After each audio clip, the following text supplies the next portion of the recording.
Menjelang Dajjal keluar, terjadi tanda besar kiamat yang pertama terlebih dahulu, yaitu Dukhan.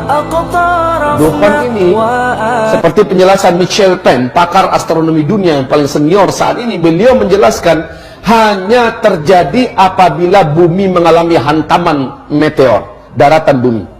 Sementara NASA Amerika saat ini mengumumkan kepada dunia bahwa kita sedang ada di tengah arus sungai meteor. Walaupun kita sudah di penghujung tahunnya, tetapi meteor mempunyai karakter seperti bola biliar. Dia kalau beradu, maka dia yang lain akan memental ke jalur yang lain. Peluang-peluang ini akan menjadikan bumi sangat rentan diserang oleh meteor. Dan Rasulullah menyebutkan ciri-ciri meteor akan menghantam bumi apabila umatku terlibat dan terjebak dalam 3 kesalahan di akhir zaman. Dan ketiga kesalahan ini sudah dibuat oleh umat Nabi, ketiga-tiganya. Pertama, kata Nabi, apabila di tengah-tengah umatku sudah banyak bermunculan penyanyi-penyanyi wanita di mana-mana. Yang kedua, apabila musik dan alat-alat musik sudah disenangi oleh umatku dan digandrungi menyebar di mana-mana. Dan yang ketiga, apabila minuman khamar, barang-barang memabukkan sudah mudah didapatkan di mana-mana. Tiga-tiganya sudah apa belum? Maka pertanda ini sudah Rasul gambarkan kepada kita. Kaum muslimin yang kami muliakan, Rasulullah SAW menyebutkan apabila terjadi hantaman meteor, seperti pernyataan Abdullah bin Abbas, maka berikutnya yang terjadi adalah Dukhan. Dalam sanad yang jayyid, Ibnu Jarir meriwayatkan sebuah hadis di mana Ibnu Mulaikah berkata, guruku Abdullah bin Abbas berkata, malam tadi kami nggak bisa tidur karena kami menyaksikan meteor melintas di atas bumi kita. Saya khawatir jangan-jangan besoklah terjadinya Dukhan. Apa yang dikatakan oleh Abdullah bin Abbas ini persis sama dengan yang diuraikan oleh pakar astronomi dunia tadi, Michel Penn.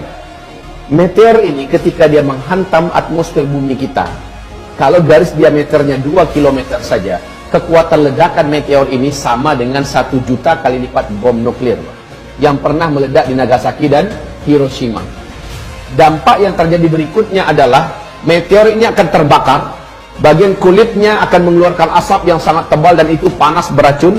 Kemudian bagian kulit ini lepas dari intinya dan dia membentuk meteor-meteor kecil yang akan menghujam bukit-bukit kita, gunung-gunung kita, kota-kota kita akan menjadi hujan meteor. Sementara yang intinya mengandung siderite. Siderite ini adalah kandungan dari zat besi. Pergesekan yang sangat ekstrim menembus lapisan atmosfer kita menyebabkan timbulnya medan magnet yang teramat sangat kuat.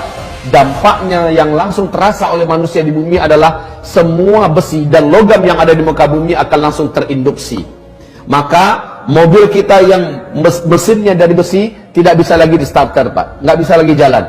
Pesawat juga tidak bisa bergerak, kapal-kapal, dan itu bukan untuk sementara waktu tapi permanen. Inilah digambarkan oleh Nabi SAW setelah kalian nanti dipimpin oleh Al-Mahdi. Al-Mahdi itu kemunculannya adalah setelah meteor jatuh. Setelah meteor jatuh terjadi Dukhan, Al-Mahdi akan muncul. Al-Mahdi inilah yang akan memimpin umat Islam di sini. Nah, kaum muslimin yang kami muliakan, Rasul bersabda, saat Al-Mahdi nanti muncul, kalian sudah kembali seperti zaman sekarang. Tidak ada teknologi. Kalian akan berperang bersama Al-Mahdi menggunakan pedang, menggunakan tombak, menggunakan panah. Dan zaman-zaman itu adalah zaman jihad, kata Rasulullah. Zaman-zaman itu adalah zaman perang, di mana banyak para syuhada yang akan diambil oleh Allah ke langit. Banyak para lelaki yang bertumbangan sementara mereka adalah lelaki-lelaki terbaik di akhir zaman. Atau lelaki pecundang yang lari sementara kematian tidak akan pernah bisa dielakkannya. Kaum muslimin yang kami muliakan, zaman di mana kita hidup sekarang, kita akan dihadapkan kepada fenomena yang sangat berat ini. Baik, meteor ini jatuh, semua teknologi musnah.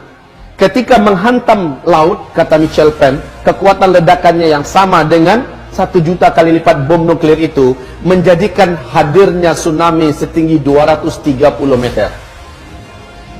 Bila jatuhnya ke kutub utara atau kutub selatan, kutub itu akan meleleh. Maka permukaan air laut akan naik 7 meter lagi. Banyak sekali kota-kota besar di muka bumi yang dibangun di tepi pantai akan tenggelam, termasuk Jakarta, Chicago, New Zealand, dan kota-kota besar lainnya. Kemudian apabila jatuhnya di daratan, maka ini yang paling pas dengan terjadinya dukhan. Ini yang paling pas dengan terjadinya dukhan. Sebab apa? Ketika jatuhnya ke daratan, kekuatan ledakannya yang teramat dahsyat. Radius dari titik jatuhnya ke 100-200 km, seluruh makhluk hidup akan langsung menguap menjadi karbon. Kemudian bumi akan mengalami kecekungan yang sangat dalam. Kemudian partikel-partikelnya membumbung ke langit dalam bentuk kabut debu yang teramat sangat tebal lagi panas, dan inilah yang disebut dengan dukhan. Tebal, panas, gelombang kejut dari ledakan tadi menghasilkan kekuatan laju secepat 800 km per jam. Bayangkan kecepatannya. Maka partikel-partikel yang tebal tadi membumbung ke udara, menutupi langit, dengan segera membungkus bumi. Bumi akan gelap gulita 40 hari 40 malam, kata Rasul. Bumi akan gelap gulita 40 hari 40 malam. Hamba-hamba Allah yang saya muliakan, bagaimana 40 hari 40 malam tanpa cahaya? Sahabat-sahabat bertanya kepada Rasulullah, ya Rasulullah, bagaimana cara kami menentukan waktu salat? Nabi mengatakan, salat kalian kira-kirakan saja ketika itu. Siapapun yang berusaha melihat, walaupun telapak tangannya didekatkan ke wajah seperti ini, dia tidak akan mampu melihat apa-apa, gelap gulita. Setelah matahari kembali nampak, dukhan bersisi, ya, kita akan dikejutkan dengan pemandangan lain. Apa itu? Bumi akan diselimuti oleh debu yang sudah mengendap ke daratan, tebal di mana-mana. Bangkai-bangkai berserakan, bangkai-bangkai burung, bangkai kucing, bangkai anjing, binatang, dan banyak tanam-tanaman yang juga mati. Bayangkan 40 hari 40 malam nggak ada cahaya matahari, dan itu panas, Pak. Saking panasnya, kata Rasul, seluruh orang kafir di muka bumi ini melepuh kulit mereka. Jadi orang-orang kafir yang nggak sempat menyelamatkan diri, mereka akan melepuh seperti kita masuk open, Pak. Orang Islam yang banyak buat dosa sebelum itu terjadi, amalnya sedikit, imannya tipis, sama tersiksanya dengan orang kafir. Tapi orang beriman yang imannya bagus, ketika itu terjadi, amal solehnya sebelum itu banyak, dia akan selamat.